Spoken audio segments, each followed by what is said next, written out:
C'est bien, on s'encourage. Non, juste, on va prier. Seigneur Dieu, merci pour le corps de Christ qui nous ramène, Seigneur, qui nous recentre vers toi. Et merci pour le travail que tu fais par le Saint-Esprit dans chacun de nous. On sait, Seigneur, qu'on attend les travaux, on a une attente, Seigneur, en tout cas ici, si on vient. Mais la seule bonne attente, c'est toi, Seigneur. On a besoin de toi. Merci de parler à nos cœurs à chacun, personnellement et corporellement, Seigneur. Merci. Juste un verset dans Romains chapitre 2, verset 4. On connaît ces passages, hein, c'est un passage où justement il est dit c'est pas bien de pas juger, de juger, pardon, son frère. On voit que vous êtes enseigné parce que vous avez vu. C'est pas bien, voilà. Donc, verset 4. Méprises-tu les richesses de sa bonté, de sa patience, de sa longanimité, ne reconnaissant pas que la bonté de Dieu te pousse à la repentance. Et quand Chantal avait parlé tout à l'heure, elle avait parlé de guide. Justement, quand il est parlé de Dieu qui pousse à la repentance, il est parlé comme quelqu'un qui amène son enfant à l'école ou quelqu'un qui amène quelqu'un qui va au tribunal, une autorité qui amène au tribunal celui qui doit être devant son juge. Mais là, il est rappelé qu'il n'y a que Dieu qui juge en vérité, mais pas nous. De toute façon, on a toujours cette tendance à, d'un côté, il y a le juge, de l'autre côté, il y a le jugé. Celui qui est méprisé, jugé. Mais dans tous les cas, pour nous, les hommes, nous sommes tous pécheurs. Et il n'y a que Dieu qui juge de manière droite et en vérité, dans la vérité. Et il y a deux passages auxquels je pensais pour parler de ça, c'est que rien n'empêche, que rien n'empêche Dieu de nous délivrer. C'est ce qu'on a chanté ici. C'est lui qui nous délivre, c'est notre sauveur, et nous croyons. Et nous avons besoin de nous rappeler de ça. Dans Luc, chapitre 7, il est parlé d'une pécheresse qui avait entendu parler de Jésus. Et elle va s'approcher, elle n'est pas invitée à un repas, elle n'est pas invitée, mais elle a entendu parler que Jésus était invité chez quelqu'un, un pharisien, c'est quelqu'un de bien, bien pensant, qui connaît la Bible par cœur, mais elle n'est pas invitée, décidément, et elle y va. Elle y va parce que elle a entendu parler de Jésus. Elle a entendu l'évangile. Qu'est-ce qui nous amène, nous, qu'est-ce qui nous a approchés de Dieu ? C'est qu'on a entendu parler peut-être de lui, et on fait la démarche de s'approcher, d'aller vers. Mais en fait, tout en sachant, et on le sait, que c'est Dieu qui travaille nos cœurs qui nous cherche d'abord, pour que lui, qu'à notre tour, nous le cherchions. C'est ce qu'on voit dans les évangiles partout. Et là, c'est le cas où une personne, il est dit que c'était une pécheresse. On pourrait se mettre dedans, en fait. La pécheresse fait une démarche de s'approcher. Elle sent qu'elle a besoin de rencontrer Jésus. Et c'est ce qui va se passer. Et elle va tout faire pour honorer cette personne-là, d'une façon que personne n'aurait pensé dans le repas dans lequel elle n'était pas invitée. C'est la seule qui a honoré la présence de Jésus par le parfum. Vous connaissez l'histoire. Mais ce qui est important, c'est qu'elle a fait la démarche d'aller vers, de s'approcher, d'aller vers lui.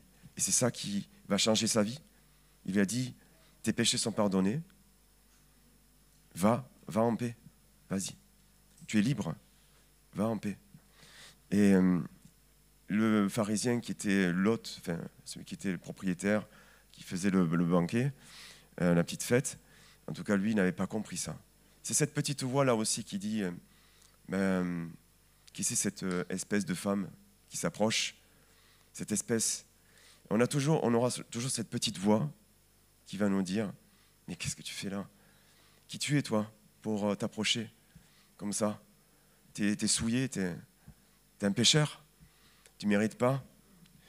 Et il y aura toujours cette petite voix qui va contre. Une autre circonstance un peu similaire, c'est dans Jean chapitre 8. J'aime beaucoup ce passage.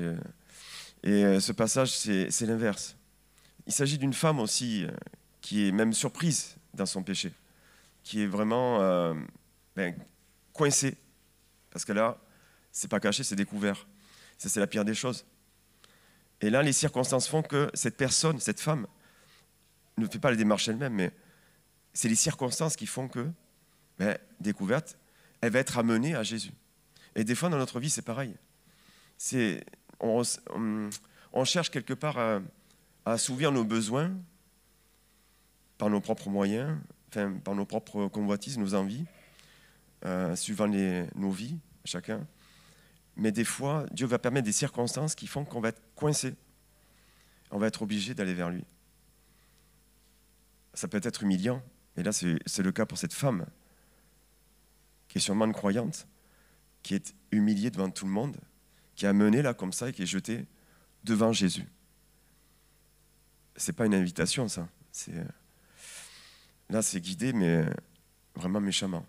Et là, Jésus ne dit rien, mais il prend sa main, son doigt, il s'assoit devant les accusateurs de cette femme, et on connaît l'histoire, hein, mais il se met à écrire sur la terre, dans la poussière.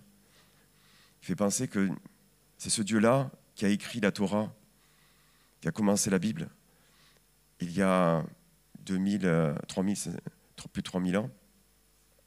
C'est ce doigt-là qui a écrit avec Moïse la parole de Dieu, le Logos.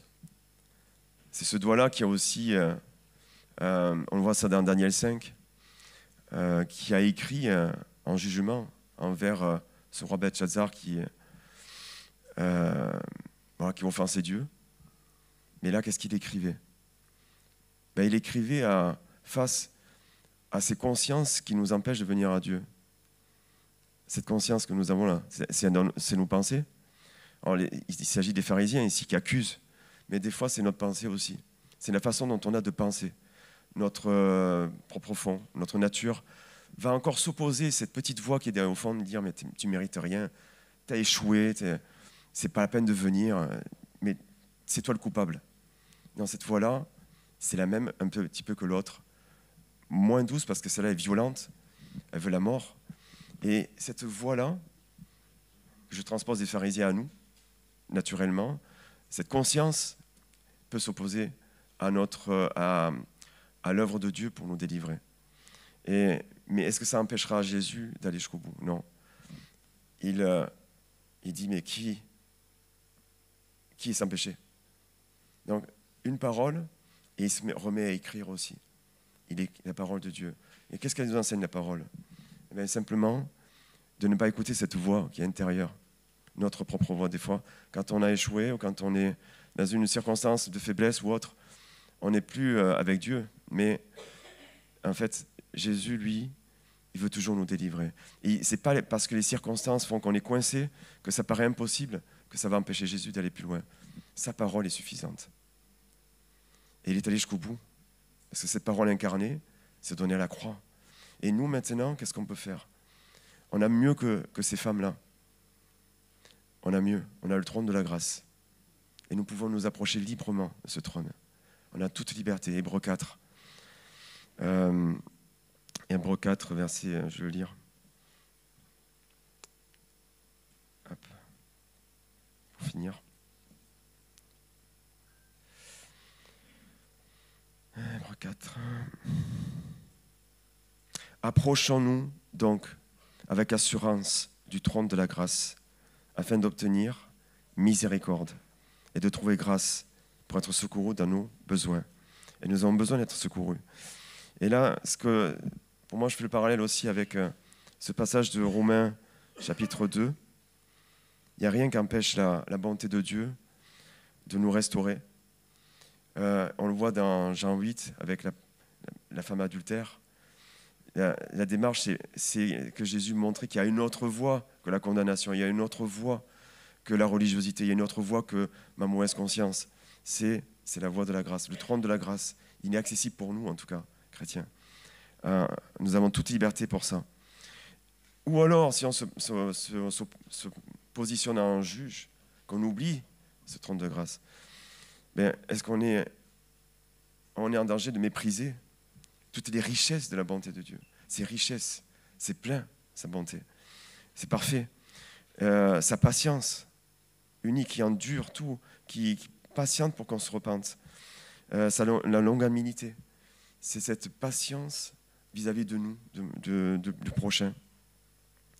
Et ne reconnaissant pas, il est dit, ne reconnaissant pas, ça veut dire qu'on ignore que la bonté de Dieu, c'est elle qui nous pousse à la repentance. C'est la bonté de Dieu qui nous prend et qui nous guide vers la repentance. C'est ça qui est le chemin. C'est ce que voulait indiquer Jésus à tous ces gens qui ignoraient la grâce. Et nous, si nous oublions, mais c'est pas grave. On prend la main de Jésus, il va nous guider vers ce trône de grâce. Et nous avons le droit parce que nous avons donné notre confiance à ce qu'il a fait à la croix. Donc, soyons en paix. Comme cette femme adultère, il disait, va et ne pêche plus. Va, tu es libre de ne plus pécher. Ou à l'autre qui disait, va en paix, parce que tes péchés sont pardonnés. Nous, c'est le cas. Nous avons mis notre confiance en Jésus. Saisissons sa main et allons vers le trône de la grâce en écoutant sa parole. Seigneur Dieu, en tout cas, on te bénit ce matin. Seigneur, quel privilège de... On ne veut pas ignorer, Seigneur, les richesses de ta bonté, de ta patience, de ta longanimité. On ne veut pas oublier, Seigneur, que c'est ta bonté qui nous pousse, qui nous guide vers ce trône de repentance dont on a tant besoin pour être renouvelé dans notre foi et dans ta grâce, Seigneur. Amen.